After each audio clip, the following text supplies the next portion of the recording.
Nasty Knuckles, the Hockey Outlaws podcast, with your hosts, Derek Nasty Settlemyre and former Philadelphia Flyer enforcer Riley Cote, as they go behind the scenes with your favorite NHL players. This week's guest is former Philadelphia Flyer draft pick and back-to-back two-time Stanley Cup champion, the Big Rig, Patrick Maroon. Time to face off.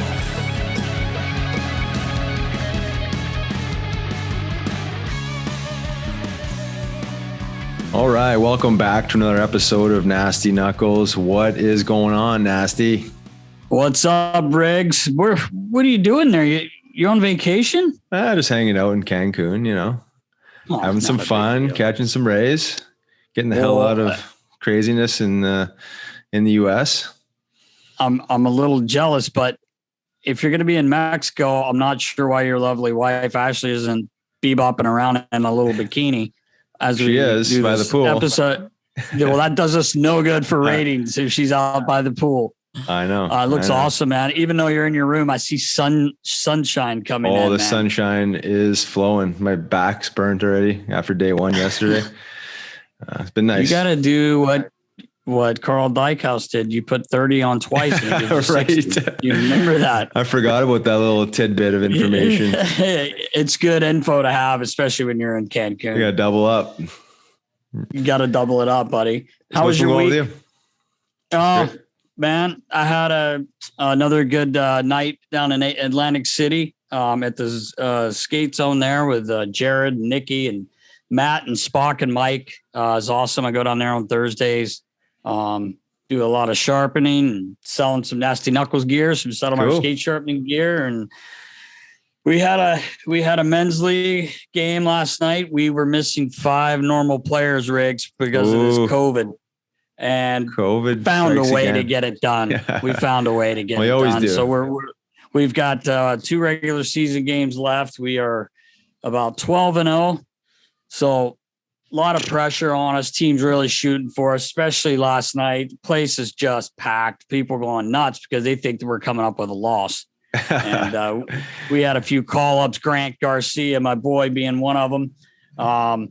And I got to make a shout out real quick to Laurel Jazzer.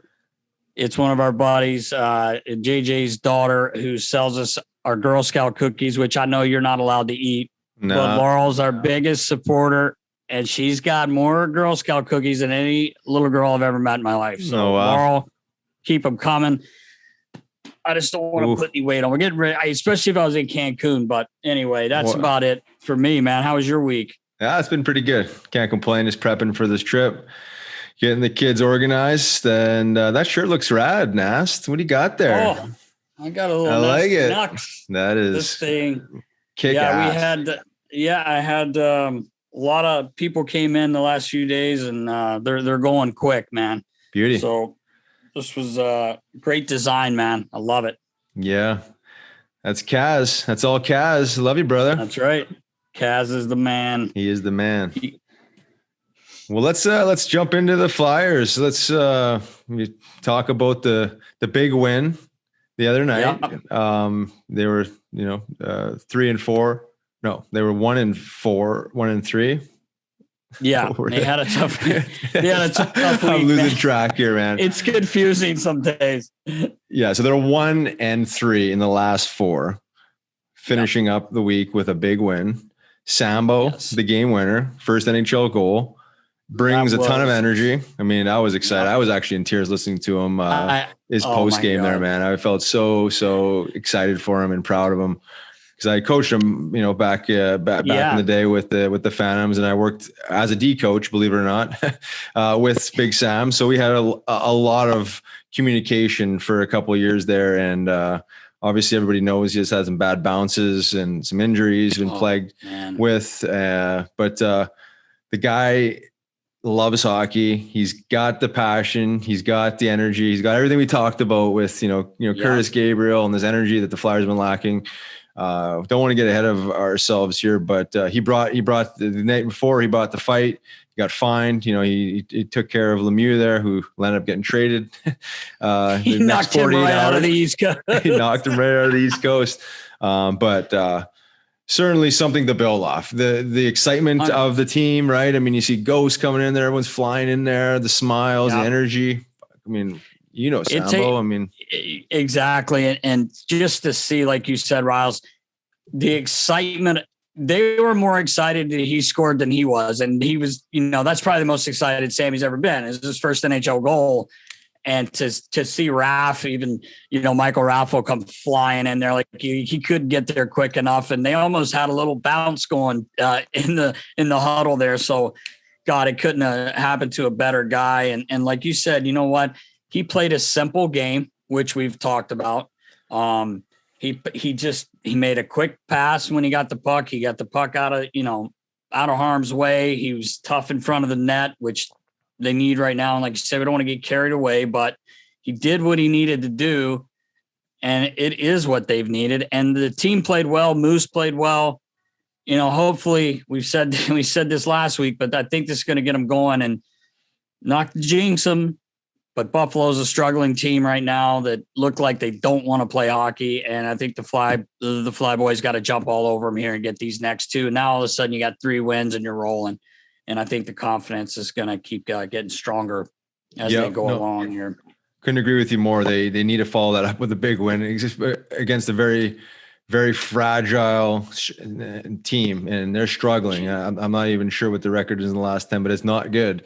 So it can go either way.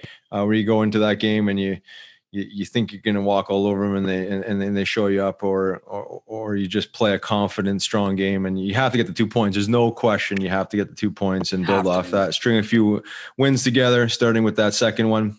But I also wanted to mention, Sambo is playing D, right? I mean, as you said, he made a couple good crisp passes.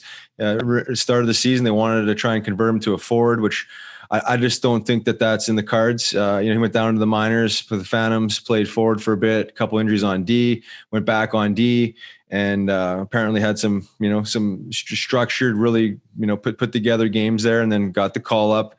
And like you said, he kept it simple. I think that's the whole thing with Sambo. He just needs to make that first crisp pass. And then if there's ever any dangers, get the puck out and live to fight another day. And then like he scored, just putting a puck on net. He's got a big shot. Doesn't need the big windup. I think, when I coach him, it's like, you don't need the big 110 mile an hour slapper every time. Everyone gets in the shot lane and blocks it anyways.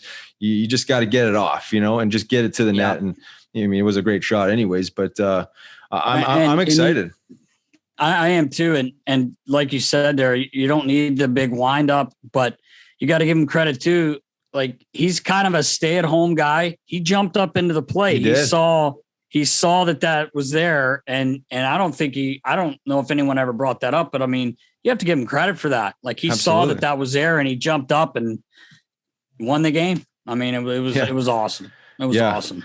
And like we talked about the Flyers D for the last several months, right? I mean, there's holes, there's inconsistencies, and to me, if you have him as a 6th or 7th defenseman consistently, I mean, he brings that size, that presence, that physicality that they've lacked, forwards and D. He's got a long ass stick. You got the pool skimmer out there. I mean, I really think he can defend well. I think the inconsistencies for him were just making that first, crisp tape to tape play out of the zone. And I think he did that. Just even it's 5 foot, 10 foot pop play. It doesn't have to be anything sexy. And I think he's accepted that, as a role. And again, it's for him now, it's just being consistent. I think that's always been his, his issue, but he hasn't been healthy either. So here he is. You got a healthy Sambo, you got a hungry Sam, and, something to build off anyways. At the very least, there was some sign of energy within that team, some sort of glue that was very apparent for the average fan. And you feel, we know Sammy, so it's different for us, but you read comments, you see things like people have no idea what this kid's been through, man. I read a few things. For what a bust, blah, blah. This guy's had more injuries and major injuries. Major injuries. Yeah, ACLs. And 2 years. Yeah, and never complained. Just worked his ass off to try to get back. Poor guy gets back a couple years ago, does his other knee. Remember, in the playoffs for the fam. I mean, he hasn't literally not been given one break.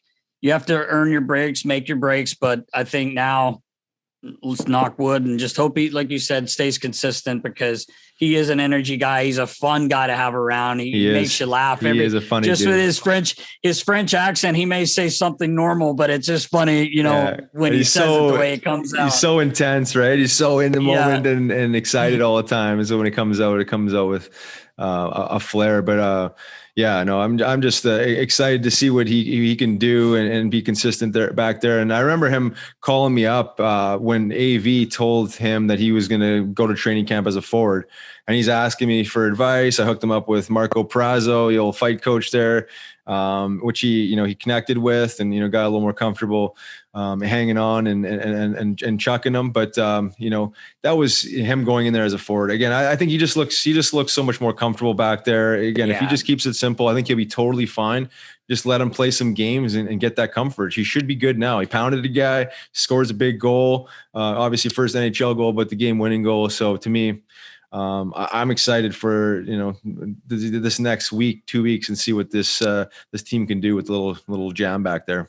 Yeah, I think it's going to start going in the positive direction, and then hopefully everyone else does, because we know how it can be around here sometimes with, get rid of the team, get rid of boys. Everybody relax here. We got time. So hopefully, like you said, he stays consistent and they build off of it. All right, Riggs, let's get into our interview with Patrick Maroon, presented to you by DraftKings Sportsbook. 68 teams started the tournament. Only the best have survived, including Oregon State, who started as a 12th seed and now are in the Elite Eight. No one could see that one coming. DraftKings Sportsbook, America's top-rated sportsbook app, is putting new customers in the center of the action. Bet $1 on any tournament game, and if your team wins, you win $100. It's that simple. Turning $1 into $100 is 100-1 odds. Pick any college basketball team that's still in the hunt for your shot at winning $100. All it takes is a $1 bet and that team winning their next game. I got to figure out who's going to win the next game, bro. There's no better way to put your college basketball knowledge to the test than to put your money where your mouth is with DraftKings Sportsbook. Don't worry if college basketball isn't for you. DraftKings Sportsbook offers daily odd boost on pro basketball, hockey, golf, and so much more. DraftKings is a safe, secure, and reliable, so you can deposit and withdraw your funds at your convenience. Download the top-rated DraftKings Sportsbook app now and use promo code KNUCKLES when you sign up to turn $1 into $100 if the college basketball team of your choosing pulls off the win. That's code KNUCKLES to turn $1 into $100 for a limited time only at DraftKings Sportsbook. Must be 21 or older, Pennsylvania only, new customers only. Restrictions apply in partnership with Meadows Racetrack and Casino. See DraftKings.com/sportsbook for details. Gambling problem? Call 1-800-GAMBLER. Welcome back to another episode of Nasty Knuckles. I'm Riley Cote. And I'm Derek Settlemyre. And this week we are so happy to have the big rig with us. Two-time Stanley Cup champion, Mr. Patrick Maroon. What's up, Patty? What's up, fellas? Thanks for having me. I appreciate it. I'm glad we can get this going. Yeah, man, it's been a while. And you've had a ton of success since I last saw you and connected with you, and it's amazing to see. And you guys are rolling again this year. So how is it feeling for you? Like, being on this side of it, when we first connected back in, I guess it was 2008 to 10, 11. Yeah, 2008 when Trace training camp. But I haven't last seen you, Ral, since I got sent home from Philly. You're my coach. That is the last time I saw you, and I definitely wanted to talk about that. So you may as well just jump right into that since you brought it up. But yeah, no, I think Obviously, it was probably the wrong decision, but I think you could talk. You could talk definitely. to you could talk to the state of affairs with the team, and you probably land up being just the scapegoat and whatnot. But it's funny how things work out and how you took it the right way and you shoved it up their ass big time 10 times over. And talk about that. I mean, because I was going to bring it up anyways, and it's tough for any player to go through, but talk about that experience. Yeah, I just think when you're a young kid and you had success your rookie year, and I stayed in Philly all summer. I was actually staying at Jimmy McCrossen's house. I had groin surgery, hung out with Nasty a lot, me and Derek. And, we'd sit there and have lunch every day together. And, there's a lot of high hopes for me going into training camp that year. I was one of the last ones to get cut there and then sent down. And then I was just, going down around that. And then going into your third year, it was just, they pretty much put me right to the minors right away. And you kind of, I guess you're a young punk back in the day, you think you should be on a team, or you think you should get, a legit chance. I didn't get any preseason games, and I actually got one. We had to take a car service up to Buffalo, play the last Buffalo preseason game. I actually remember that I played. But yeah, I mean, I think we just got off to a wrong foot. I think me and Craig Berube, I'm sure Riles will tell you, I don't think he didn't really like me. I don't know if he could have been my attitude, but it was tough for me. I think I showed up. I don't know if I was late to a meeting or an off ice thing, just like a minute late. And it was kind of tough. I think it was backfire. Our team kind of sucked that year. We were off to a terrible start. And I think for me though, I was off to a really good start, stat wise too. Like I was feeling good about my game. I was, scoring goals, and I still remember Pac-Man running through the hallway at Adirondack, like, "Where's Patty? Where's Patty?" You have a phone call, and it's Paul Holmgren. I'm like, "Oh, sweet, maybe this is an opportunity." Well, that didn't fucking work out. I went the total opposite way than I thought it was going to go. But it was kind of scary, when Paul Holmgren's on the phone, he's kind of reaming you, giving you the gears a little bit, and you're still a 21, 22-year-old kid kind of finding your place in pro hockey, trying to figure out if you're an NHL player, even, just an American League player itself, and kind of where you stand in the organization, but where you stand for yourself. And, like you guys said before, I have a kid at home, and Paul was just like, "You're getting sent home with pay. We're not sending you to the coast, and you'll basically never wear a Flyers uniform again." And I don't know if Riles can touch on it. I was in the locker room that year. I wasn't in the coach's room, but I don't know why I got sent home. I still, to this day, people ask me, and, me and Craig Berube had our differences. Could have been my attitude for sure. But you learn from your mistakes. And it's probably the best thing that ever happened for me in my career. Even though I really wanted to play for the Flyers, it was kind of the team that kind of built my kind of play, toughness, fight.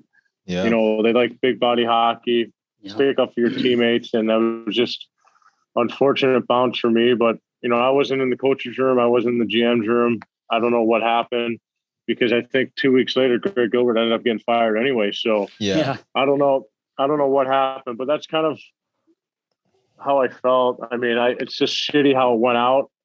Me and Paul talked, and we have a really good relationship. I have nothing but respect for Paul, because he gave me another opportunity to trade for me. He didn't send me down to the coast. He didn't think I belonged to the coast, and he didn't want me to go over to Europe.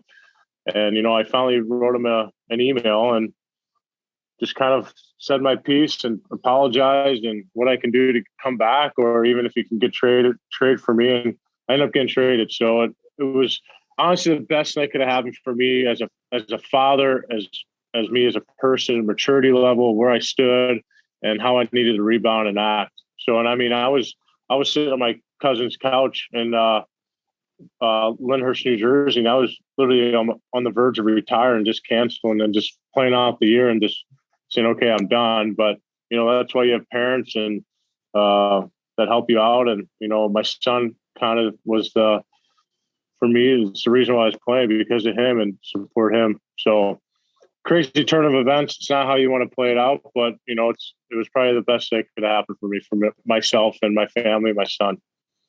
Yeah. Well, yeah, go ahead and ask. I was just going to say it's hard enough when you're a kid and you're introduced to pro hockey, which is what you wanted to do. But at the same time, you also have a young kid. Yeah. You're still a kid. I mean, I can only imagine the emotions, you know, daily. It's hard enough being a pro, which both of you guys know. I never played the game, but I know all you guys, and there's so many different things can wear on you. And you, Patty, you had a baby at home. I know you had to miss him, you know, and everything. And then all of a sudden I'd be throwing a curveball like that. I remember when I found out, I'm like, wait a minute, what? I'm like, is this the guy that walked out of the corner in training camp and undressed 3 people and then sent Marty Biron into the corner as he just tapped it in the net for a goal? And the whole skate zone was like, ooh, you know, and someone does something like that because it was packed for that game. But anyway, or practice. But I know that had to be tough for you, Patty. But I tell you what, like Riley said, you sure did give everybody a shit sandwich, and I'm happy for you for it. That's for sure. Well, thanks. I appreciate it. Yeah, I mean, I'm glad to hear you say that it was like the best thing that ever happened to you in your career, because that's the way I saw it, and it's hard to know that in the moment. You know, obviously you're a young guy, and everything is kind of, it feels like it's caving in on you, but you obviously had the right attitude, and you know, I was on the inside, I was on the other side of the fence though when that happened, and it seemed to me the decision was made. We were so goddamn bad that year, and it was almost like a message sending to the rest of the team where, you know, you were our leading scorer, were you not? I mean, you're like a point a game guy.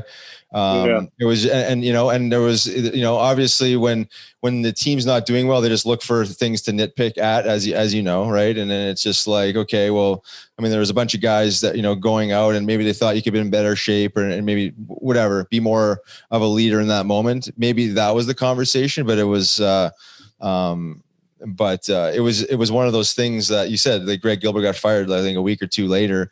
And it was this desperation moves. We had 2 signed, veterans. I think they had 1 goal between the 2 of them by Christmas.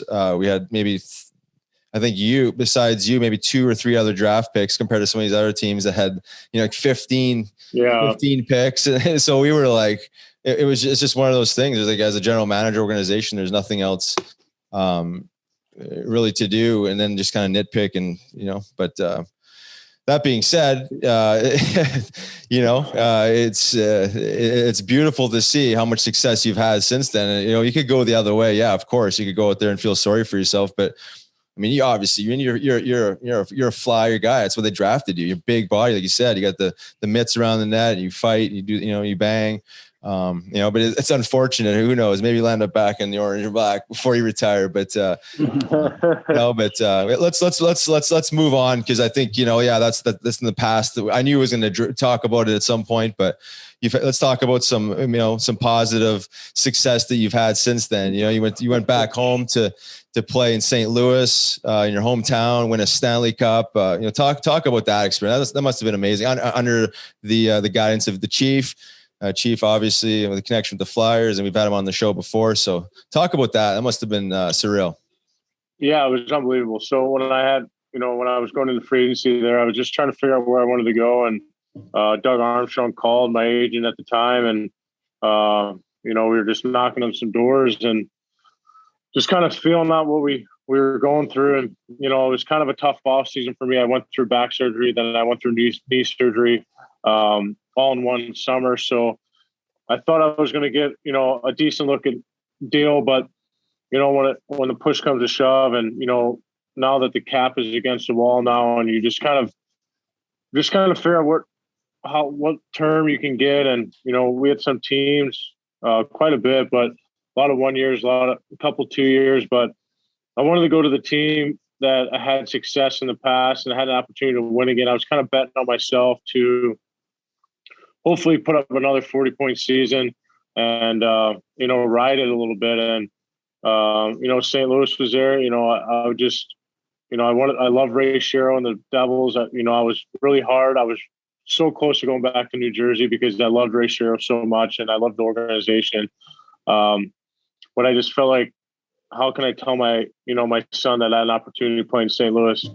I wanted to win a Stanley Cup. I think that prolongs your career just, an extra few years if you win. So it was a tough decision, but I thought me and Doug had a great conversation, sat down and, I signed and we didn't get off to the best start. For me personally too, is individual stats. I was off to a terrible start. I had one goal all the way in January, I think. And, just the lines weren't meshing. Everything was kind of all over the place. Chief takes over. And he just basically brings us in. And, you guys know Chief Riles, you played for him. Nasty, you had him.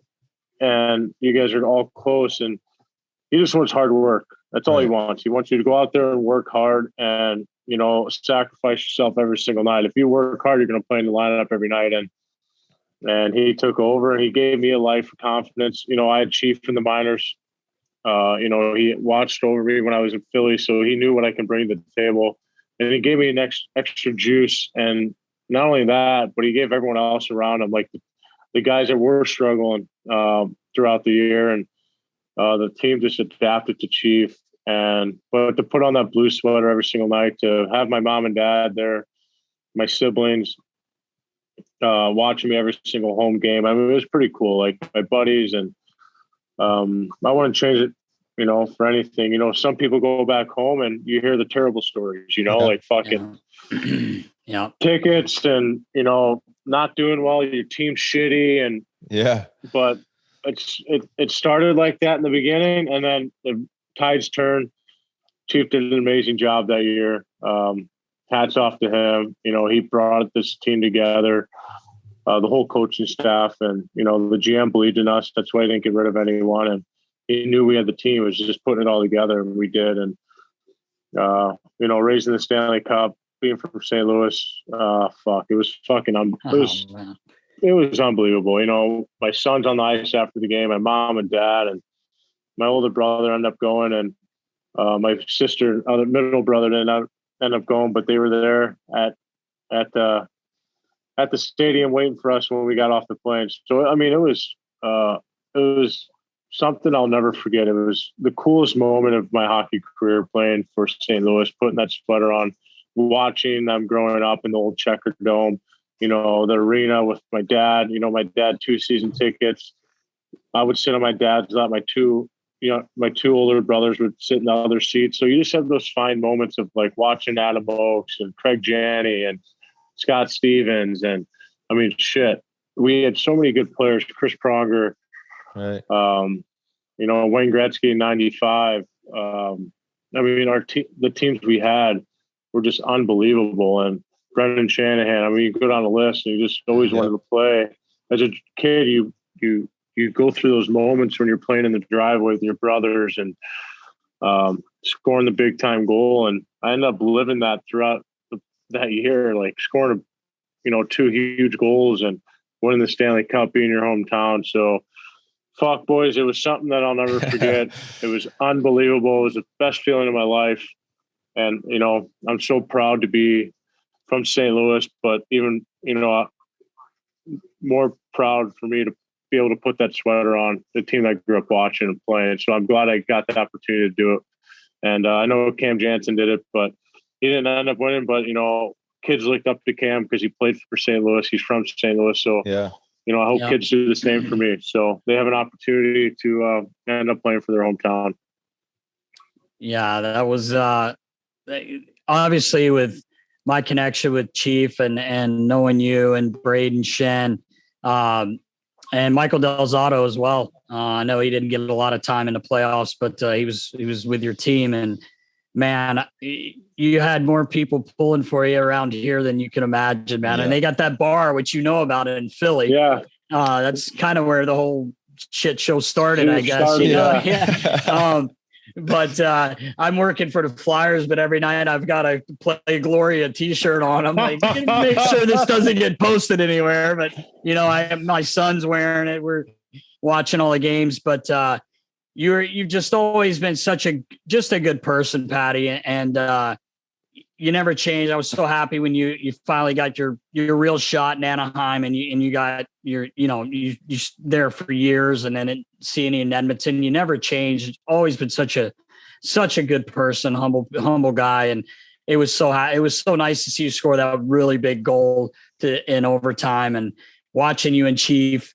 Chief hug you, and so cool. And it was really, really cool, man. And I can only imagine how it was for you. I know how it was for all of us, but man, it was amazing. It was amazing to watch. Yeah, it was, man. And like you said, I think, Chief had something to prove too. Obviously, with his Flyer days getting let go, he wanted to get back to being a head coach. He knows he can be a head coach. And, so a couple of Flyer boys, Shenner, Delzato. It was kind of nice, Chief got rewarded. I'm so happy for him. He deserves it. Even everyone in that locker room deserved it. I look at guys like Steen that have been around for so long and been a leader in that locker room, Petro. And I'm just so happy for that good core group of guys that worked together for so many years and got that opportunity to lift the Stanley Cup, Tarasenko, Schwartzy, those guys have been together for 8 years, Jake Allen. So it was a pretty cool moment because I grew up watching those guys too before I got in the league. So that was like, so it's pretty neat to go full circle, go back and to go back home and win with those boys. That's so cool. I was going to ask you, but just go back to Chief. You said like he brought you guys in and says like, he demands hard work. And I think like, obviously every coach demands hard work. Right. But I think what Chief does well is he like demands respect, right? Or he's already earned it because of, how he treats people in his past and whatnot. I think guys just like, I remember from like, I had him in the minors briefly and then as assistant coach, but it's just like, how could you not want to play hard for that guy? You know what I mean? It's just like, I think it just changes that dimension of willingness and like that primal hockey energy. I'm not sure what he kind of like stands for, but he brings out something out of players. I feel like that. Not saying other guys can't do it, but that's kind of what I've seen. No, with him. Maybe you could talk to that. No, I agree. I think he does. You bring, like you said, Rouse. I think how can you not play hard for that guy? He's an unbelievable guy, and he has a funny side to him that a lot of people don't see. He's a beauty. He's hysterical. He can, he can yell at you when you get off the bat. Like when you get back from a shift, he's yelling at you, and then he'll tap you on the shoulder and start making fun of you or having a joke with you. You're like, Jesus Christ. But that's the guy you want to play with because for sure.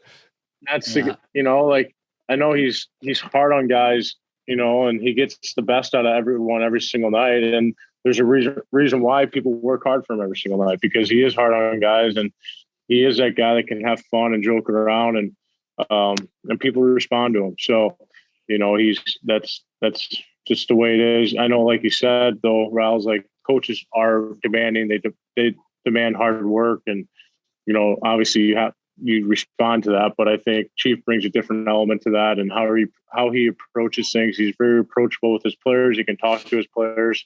Anyone can go into his office. He tells you the God honest truth and he doesn't sugarcoat anything. And I think that's why he has a lot of respect too. He doesn't hide anything. He is telling you why you're not playing, why you're not in the lineup, and this is the way it's going to go. So you're going to work hard for me in practice, and then when you get back, you're going to work hard for me in the game. So he doesn't ask much. He just wants you to go out there. And obviously it's performance-based too. If you're not performing, you got to find a way to do that. But, he's just an honest coach and a fun-loving guy to be around. And it's a good guy to talk to. He has the best stories.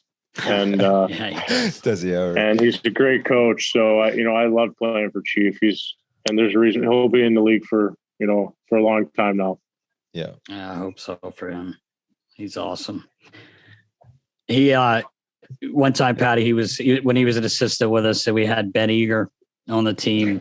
Eags was having a tough first period, and I remember Peter Laviolette was the head coach, and he called Eags' lineup.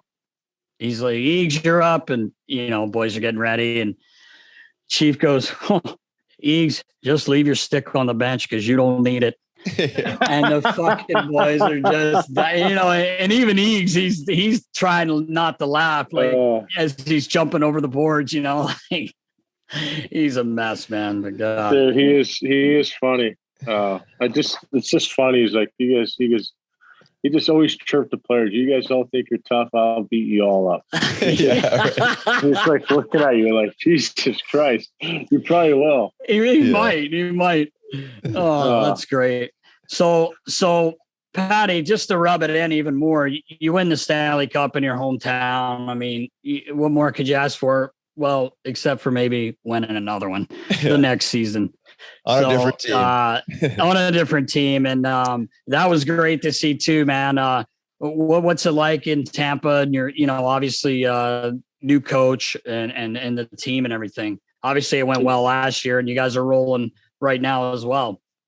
Yeah, last year was great. I know Coop's familiar, so when the offer came, I couldn't deny it. I knew they had a good team, so it was another opportunity for me to win. I know they were feeling the pain from losing Columbus in the first round the year before. So when I got there, the team was stacked, man. It was so fun to play, so fun to watch. But we just had to tweak a few things, work, defensively, limit turnovers, and we did an amazing job. And I think before the pause there, before COVID hit, we were kind of struggling a little bit, but the tides were kind of turned. You can see it turn just a little bit, and then the pause came. And then when we came to training camp, I just remember Coop just coming in and just saying, "Hey, like, we're not leaving the bubble until we win a Stanley Cup. I don't know how we're going to do it, but we're not leaving." And we had that engraved into our heads. And we went through all the systems and all the games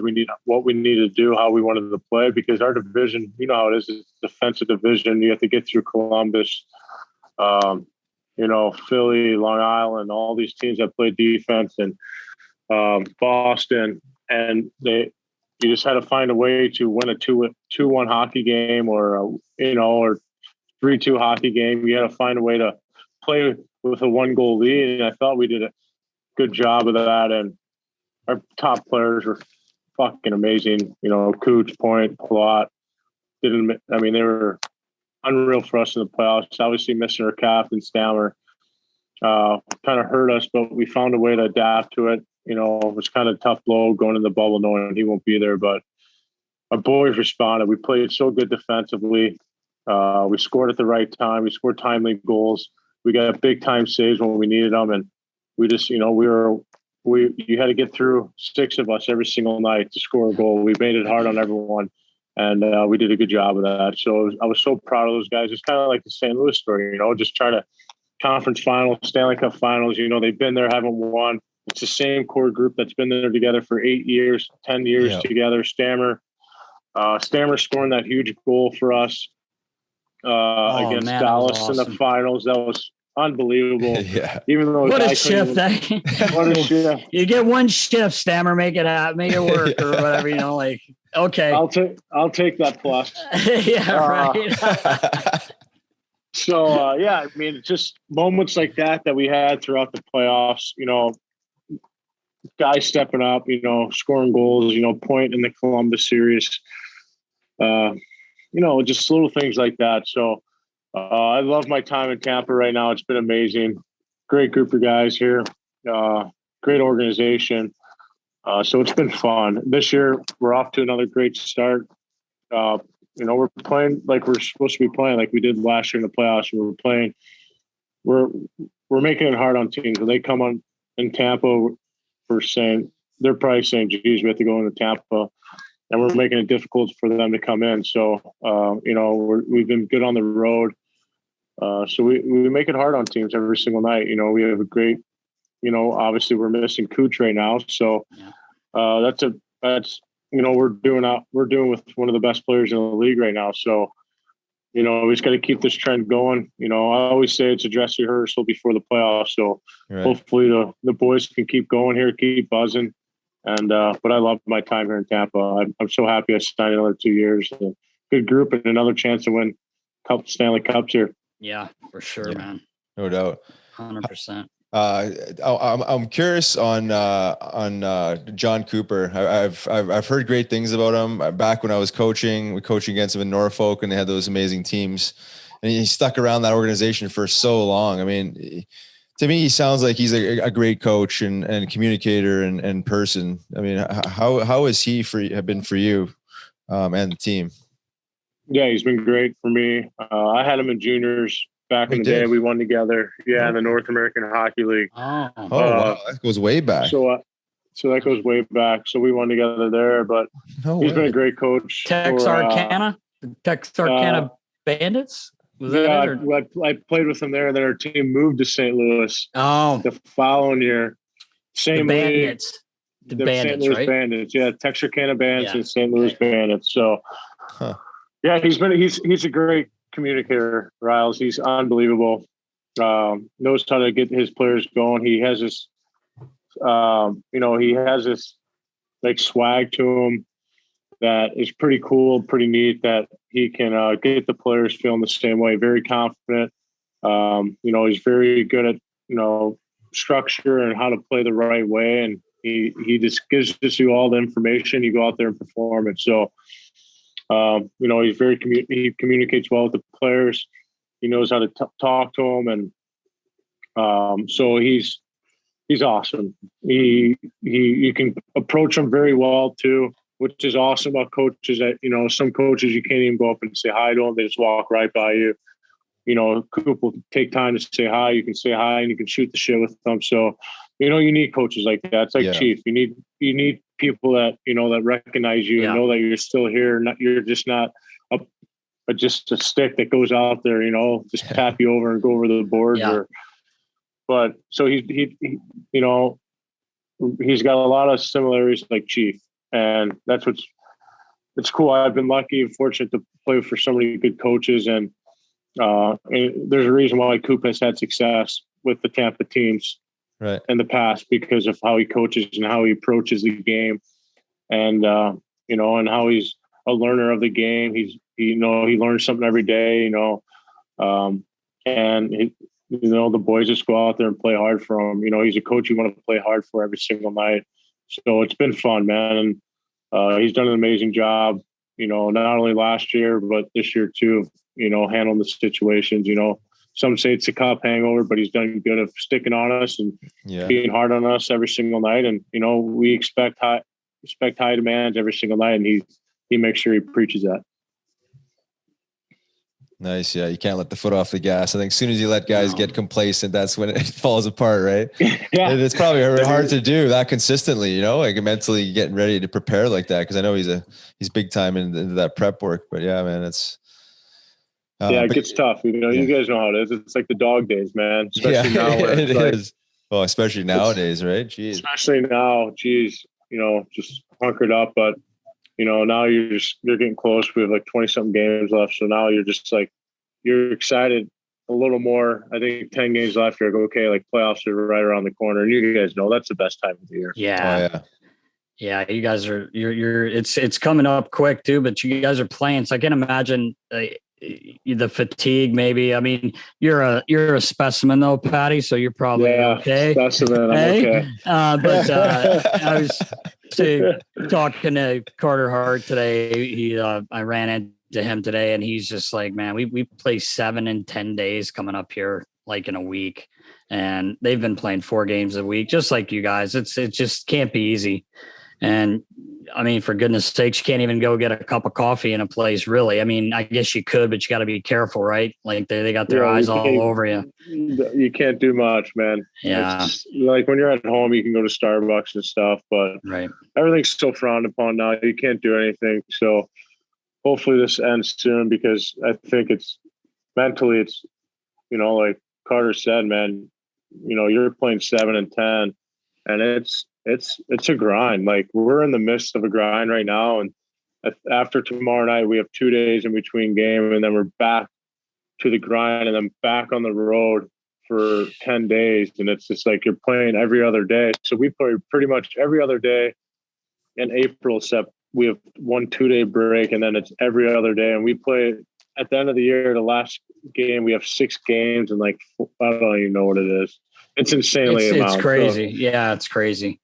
So, I mean, you have to get it done, but I think guys, you lose, you're going insane a little bit, you know? Yeah. Because it's tough, you know, sitting in your hotel room, or when you go home, you're sitting in your house and sitting, you know, you're with the wife and, oh, what you do today? Nothing. One from the bed to the coffee machine to the couch to, there's nothing to talk about, you know, like, it's just, what did you do today? Oh, we just practiced, ate breakfast, ate lunch, you know, took a shit. Yeah. Shit like that. Like, I don't know, like, tried to stay in the rink just so I didn't come home right away.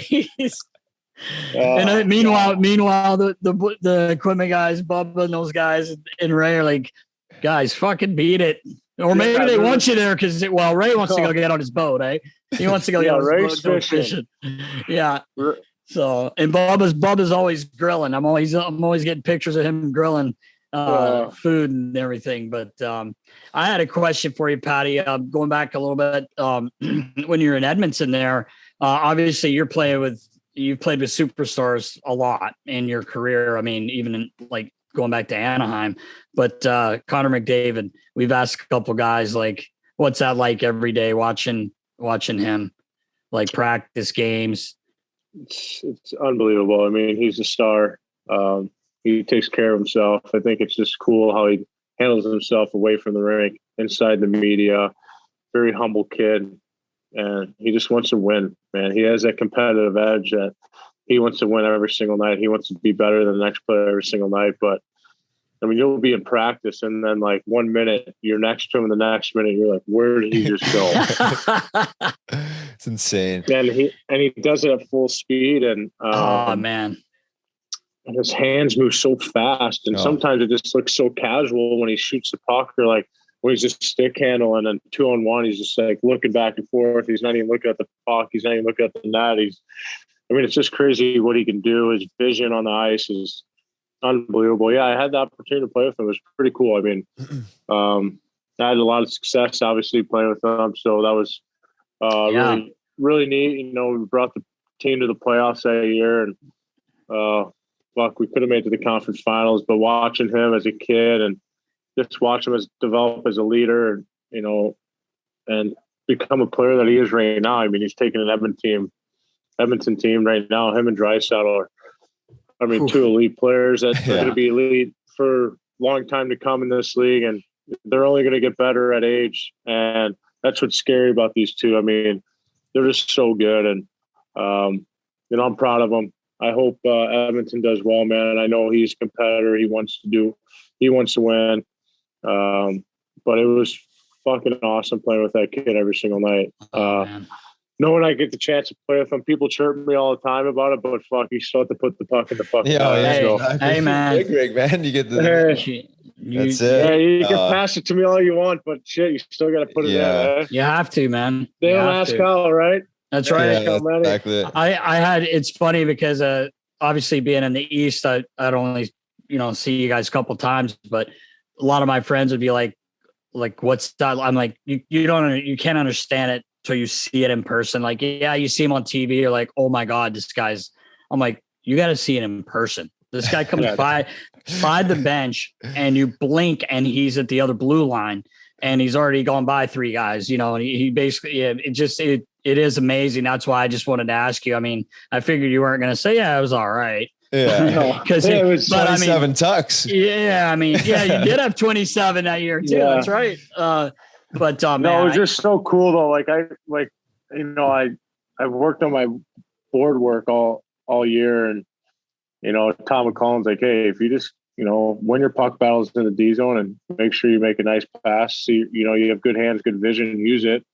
Just meet him down there, and I just had to make sure it was on the tape and just a little enough far in front of him, and he was gone. He's gone. I mean, yeah, right.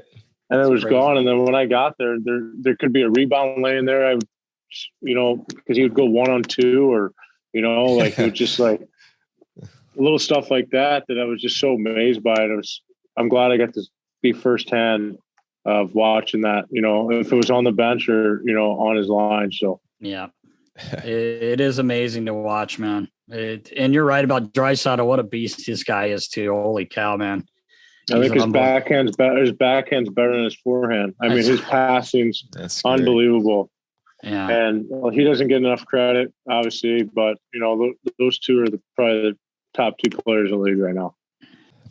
I was just gonna say on the whole that McDavid thing there, like this guy is obviously like built for hockey, and you said he takes care of himself. Like, is he like that all in on his like off ice conditioning aligned with his natural raw skill, where that just makes him like that much faster? Like, you know what I mean? Because he just seems to be that much faster, even against the fastest guys in the NHL. Is that just what is that? I mean, he does take really good care of himself. I know he works on his skills a lot and his speed a lot. He does a lot of quick feet stuff. So, I mean, I think he was the best fit player in Edmonton when I was there 2 years in a row. Yeah. So he's in really good shape. Like his VO2, like he takes really good himself. Really good. It's always funny. Sorry, Patty. I didn't know you're still. No, go ahead. I was just gonna say, like, all the years, 26 years of watching you guys come to camp, and it was always funny when they used to make you guys run a lot more than maybe they still do. It seemed like in the last couple of years that's kind of toned down with the running, but it was always funny. The guys that were the best skaters ran like they were shot out of a cannon. I just wonder. Right. I've never seen him run. I would imagine he's like a gazelle. He runs a lot. Yeah, he does. I mean, he must look like the road runner, just gone, man. We got Braden Coburn, who played with last year. I remember Kobe doing sprints. I'm just like, oh my God, this guy, he literally looked like he was shot out of a cannon when he would run, and he could skate like that as well. And it looked kind of effortless, but Kobayashi's still a beast. That guy's still the best fit guy. God, I remember those days. We used to fucking run all the time. Yeah. Rookie camp. I remember at 7:00 at night, we had a meeting and put our stuff down, and we had to run around the fucking neighborhood of fucking like the 3 or 4 mile run there. Yeah. The 3 or 4 mile run. And the next day you have to run 2 miles. Yeah. I'm like, holy shit. What's going on here? What I signed myself in. Yeah, exactly. Well, you in training camp, that was like part of the fitness test. Like it was like a 3 mile run, and then he dropped it to a 2 mile run. And it was just like, I remember Ashram was doing the 2 mile run in his bare feet. Gags. These guys are like, they didn't want to. Ash wasn't finishing, and Ash wasn't finishing either way. So. No. He wasn't crossing, running with us, and doing the fitness testing with us. I was like, what is going on? Yeah. Oh, it was a boot camp back then, man. It was a boot camp. It was a scary camp to go to. I just, oh man, the one camp we went, it was funnier than hell. We got rewarded. We went and we ran the Eagles stairs, and guys are fucking gassed after, like just. And everyone's like, oh, and Jimmy's like, you guys got rewarded. We're like, oh, sweet, what?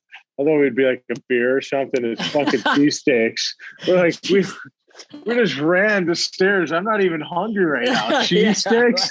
Give me a beer or something. Yeah, right? I'm surprised they even did that cheesesteak. My God. Yeah, I know, right? Well, back then, it was more. Yeah, there wasn't a whole lot of science into the nutrition side of things. But since you brought that up, we'll ask the question of like, you've seen the evolution of basically kind of like the end of that old era, essentially, right? Like that total mindless era into like how much mindfulness is put into the game now, like the preparation, the technology, but the strength and conditioning and all these pieces. And that's why I was asking about McDavid, is just like, there's so much science now and like becoming like like optimum athletes, let alone optimum hockey players, and you can kind of join both forces. But back then it was just like that old school, like meat and potatoes. It was just like do bench, squat, go run. It's like all these things that like really don't matter. You know, if you got mitts and you can score and you can play hockey, why does it matter how much I bench? You know what I mean? So you've seen the evolution now. I mean, you're probably more focused on recovery than the work, especially now during COVID. You want to talk to that? Because you've seen it evolve, you know, in real time. Yeah, I've seen it all. I mean, I came into the league when you guys, I mean, I was scared shit. My first rookie camp was like you, Shelly, Carcillo. Oh, man. I mean, Jimmy Dowd was there. Yeah, right. Junkyard, yeah. But I had all these guys. But when I first made it is when Timu, it was with Solani, Seki Koivu, Brian Allen, Sheldon Surrey, a lot of old school guys that were kind of still on their way out, but, you know, playing. And there was no nutrition, you know, back in the day. You guys knew how it is. You guys ordered your own food. Like the players would get Chipotle, or now it's Chipotle now, but like, you know, In-N-Out pizza and whatever else. Or something. And then now, you know, we used to get pizza after games. You know, there used to be ice cream and cookies at pregame meal. Now there's nothing. No pizza after games. No ice. Really? I mean, wow. Yeah, it's just changed so much now, but now there's so much technology though, like Ryle said, you know, like guys have skills coach now and they watch video. They don't just watch video of them. They watch video of their self now with the video, you know, through Zoom calls now. And, you know, guys are, you know, want to know how fast they can jump and their twitches. And there's so much technology now, and its game is changing a lot. You know, it's built on speed right now, but hopefully you need some toughness. You need some people that need to slow the game down a little bit, because, you know, you can't just have a bunch of guys going a mile a minute, fucking run around like a bunch of, right. you know, idiots. Yeah. And, just, you know, I just feel like, you know, you need a little old school in this generation of hockey. I think 100%. Yeah. you can't let it leave, because you need those type of guys. You know, just teach the young kids a little bit of something. You know, guys play video games on the road now. You know, there's no beers. You know, it's just a different animal, which is fine. You know, like it's taken a turn a little bit, but hopefully that turn can come back a little bit as some of these old school guys that are kind of left the game, that hopefully they will come back in it a little bit. You can see it a little bit happening. Some of the guys are coming back in it and kind of taking over, but yeah, it's just adapting to the new world we're living in right now. And it's crazy that how when I came in the league now to what it is. When I came into the league, when it first started to what it is now, it's taken a 180. Yeah, big time. You know, it was put your bags down when I first got in the NHL. Let's go have beers, you know? Yeah, right. The old bag chuck. That's what Skillsy calls it, the bag chuck. Open the door, chuck the bag, and you go. Yeah. And now guys are checking their heart rate monitors, and they're getting their sleep and how much sleep they're getting and what they need to do to recover, how much food they need to intake, how much, you know, recovery drinks they need to take, and vitamins, and which is fine. I'm an old school soul. I don't do any of that. You know, I just try to do what's best for, you know, myself. You know, I haven't really got into all the technology stuff. You know, I'm kind of old school, ride the bike a ton in the summer. And, you know, I try to do a little bit to get faster, but I'm getting older now. So I just try to, like Ryle said, just recover. You know, when you get done with long seasons, just recover and try to maintain where your body's at, and maybe get in a little better shape each year, and just keep grinding through this. You know, I've done a really good job of late of taking care of myself. So, you know, I just got to keep trending in the right direction.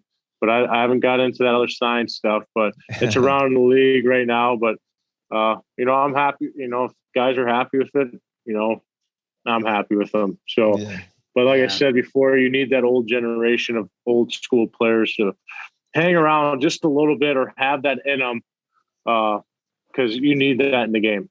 Yeah, you need it. I think too, Patty. You could speak on this. you need it in the game. You need it in your room. You need these young guys to have guys like yourself, and like here in Philly, guys like Jake Voracek. He's really good with that. Even Claude, Claude's old school. Christ, Claude's 35 years old now. I'm not saying he's old, but he's been around too. He's seen this whole evolution, like we all have. And I think it's so important for a hockey team anyway. I mean, I'm not a GM or a coach, but you can, even as an equipment guy, when your room's tight and those guys that are like a glue in that room. And you're totally right, man. I think you're probably, I mean, like I said, you're a great guy. You're a great player. And there's a reason why you were brought there. And I'm sure you're one of those guys in the locker room. Like you said, you're an old school soul, and you're skilled, but you stand up for your teammates when you have to, which I think is always going to be needed in this game. I think it's very important. We've talked about this a lot, but anyway, man, I think it's good to have those guys, like you said. No, I think so. Yeah, you need it. Like, you see guys have fun in the locker room, and the old school guys are always talking to the young guys and making them feel welcome and making sure they're having fun and chirping them a little bit. And, you can see them get sensitive, and you have to go up to them and say, hey, if I'm not making fun of you, then that means I don't like you. So right.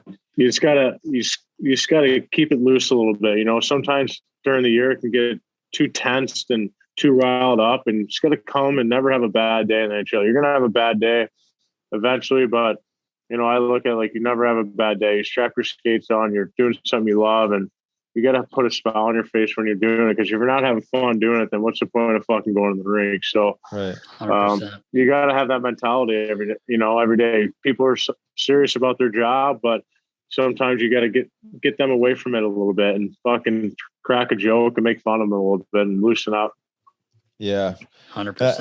I always remember you like, again, like a glue guy, your teammates liked you and you like to have fun. Maybe a little too fun, who knows, but we all did, right? we all did. But I remember like the one, say, knock on your game back in the day was your skating, right? And like, you see how the game's gone with the speed. You're talking about playing with McDavid and stuff, like, talk about that a little bit, because we're talking about the training and the evolution. But like, obviously at some point you said, well, yeah, I mean, every player can work on their skating, right? I mean, that's just like the foundation of the game. But somewhere along the line, you must have, and then you're still, thriving in today's game, which is arguably the fastest hockey game's ever been played. And you're again bringing the element of old school, but obviously your skating has improved tremendously. You put some ton of time into it. Talk about that a little bit. Yeah. So when I was young, I always knew I was the slowest skater on the team, but I always had to find a way to adapt to it. And I always sat in my garage and stick handled with a golf ball and just worked on my hands. I'd shoot it against a brick wall and always kind of turn my head a little bit, move my eyes a little bit, just kind of see, where I could see the passes. And I played a lot of roller hockey back in the day, and that helped my vision, my hands, and my hockey sense were kind of adapted to me to the NHL. So, when I got to the American League level, guys were better, guys were stronger, fitter, faster. And I just had to adapt to where in the summertime I'd go home and just kind of work on positioning where, I'd get the puck on the wall, have confidence with it to make a play and, make a play in the middle, make a play to the weak side D. And I just got very positional for myself, especially day and age now where it's so fast, you have to adapt. So you have to use your hands, your hockey sense. So for me, I just try to be strong on the boards and make good outlet passes. And I know once I get going, I can meet them there. Guys are faster than me, but when I get going, I can get up the ice a little bit, but you got to adapt to the game where you're positional on the D side. You have good stick, good, but for me in the offensive zone, I found a way to play that big style hockey, just kind of dumping it in, holding people below the top of the circles, using my hands, using my body as and to protect the puck. So I found ways to do it. I'm never going to be the guy that skates the puck from blue line to blue line inside the neutral zone. I might get lucky here and there, but I found a way to adapt to the new NHL, winning my puck battles on the boards, making good outlet plays, holding pucks down low below the top of the circles, and creating space for my linemen.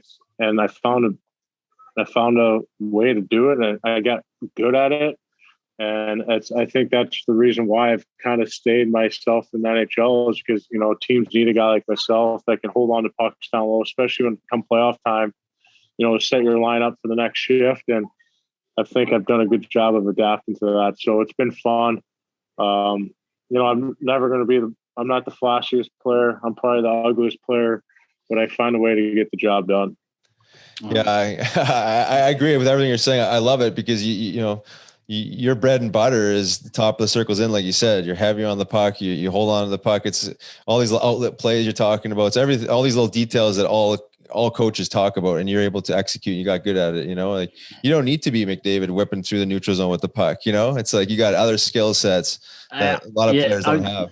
That's right. And Patty, don't discredit yourself, buddy. You've got sick hands, man. Sick mitts, everybody knows it's. I don't want to embarrass you, man, by pumping your tires here, but you've got ridiculous mitts, man. Thanks, I appreciate it. Yeah, and I mean it shows with the numbers you've put up your whole life, really. I'll never forget. I said it earlier, but I remember I think it was your first camp. You guys were scrimmaging, and you had the puck, and you were battling, and you came up with it, and you toe dragged someone. Went through another guy's stick. I'm talking about NHL. I'm talking about guys that are established. And then you did a move. I can't pretend to know what you did. Because if I tried it, I'd probably hurt myself. But you made a move, and Marty Biron ended up in the corner, and you were like in front of the net. And you just literally laid it into the net. And I was like, holy fuck, boys. Yeah. That was insane, man. Skills. That's when I had confidence. Right. Well, you should have it because you're still a hell of a player, man, and a big part of your team. So it's awesome to see. I appreciate it, boys. It means a lot. It really does. Yeah. So we'll let you get back to your dinner. I know you're in Carolina prepping for tomorrow's game, but we really do appreciate you carving out the time here to sit and shoot the show with us a little bit. Awesome to see and reconnect with you, brother. No, it's been fun. I love stoving and snapping around with the boys. So it's great. I'm glad we got this done. I've been following you guys, listening. You guys have good stuff. So hopefully the fans like this one. Yeah, man, they will, brother. Thank you so much. Really miss you, buddy. And so proud of you and happy for you, my man. Yeah. Hey, thanks, Nasty. Make it 3 in a row, bro. Yeah, no reason not to. Yeah, hey, I know. No reason, man. We have an opportunity here, so I'm looking forward to it. I hope we do. I hope we have a chance here, and hopefully these guys can go back to back here and make it 3 in a row. So here we go. Hey, all right, brother. The push is on. Thanks, boys. Right. I appreciate it. All right, brother. I really do. See you, bud. Take care. See you, boys. That episode was brought to you by Deal Dash. Sick and tired of bidding sites that don't work and are hard to use?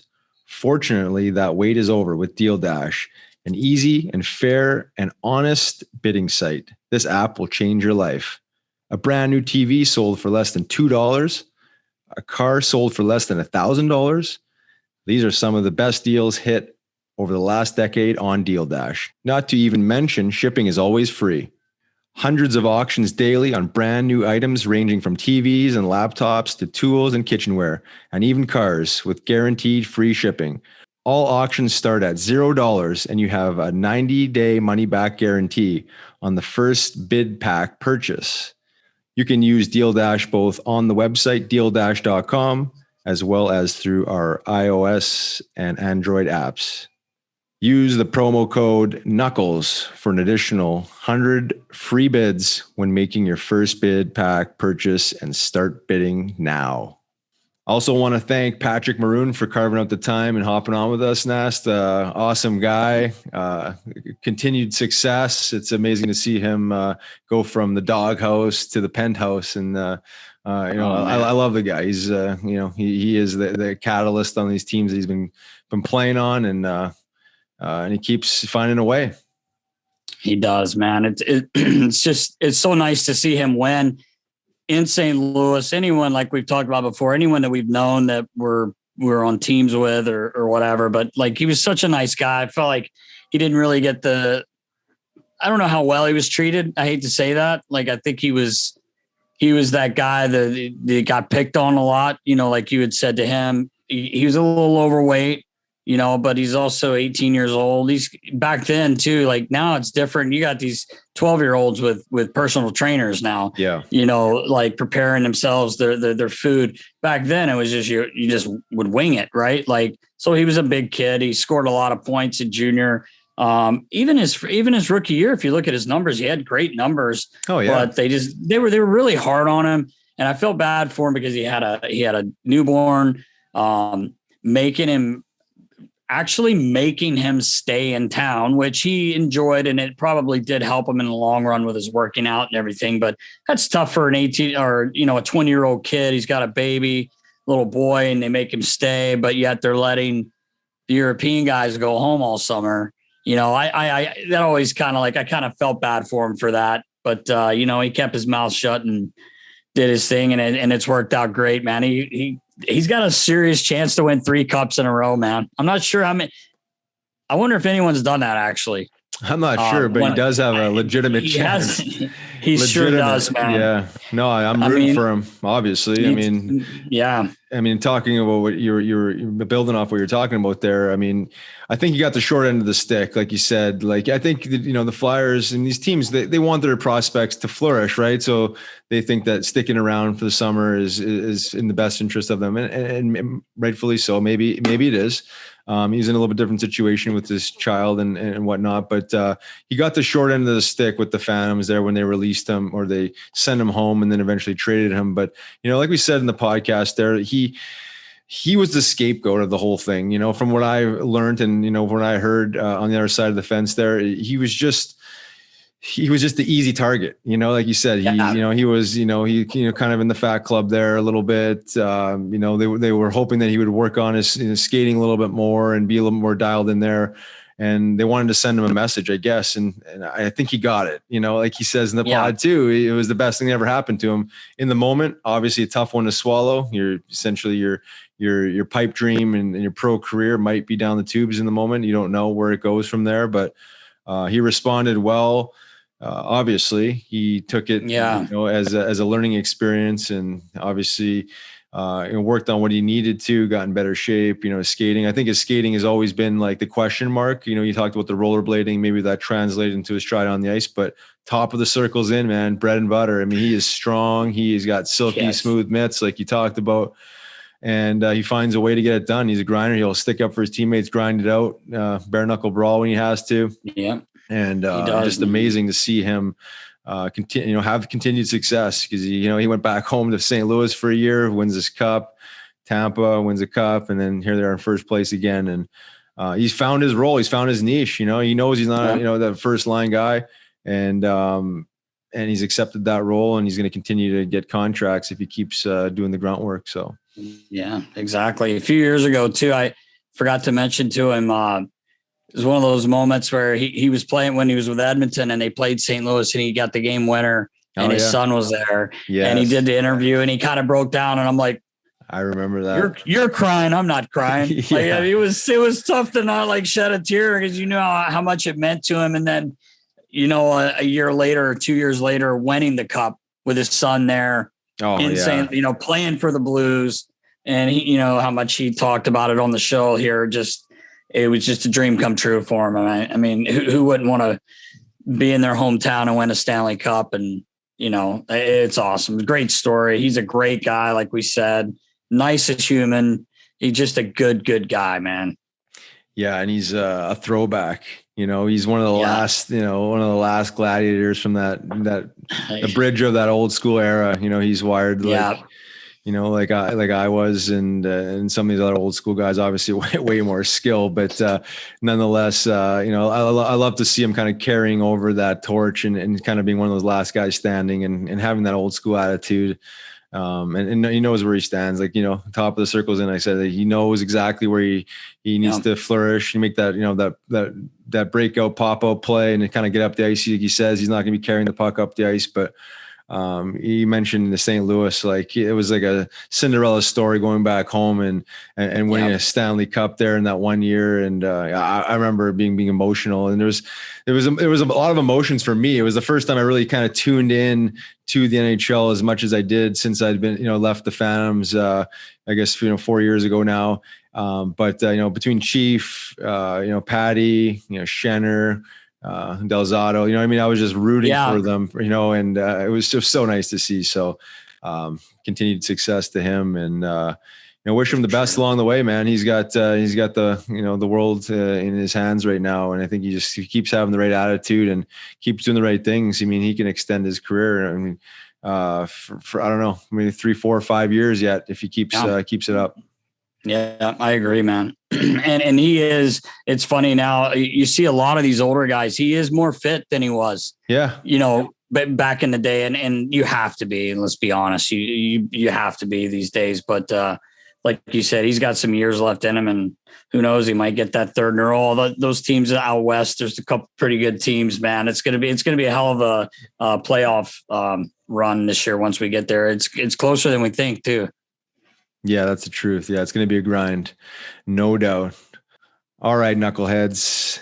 Be sure to tune in next week. That wraps up episode 16 of Nasty Knuckles. Appreciate you tuning in. Until next time, stay safe, stay well. See you, knuckleheads.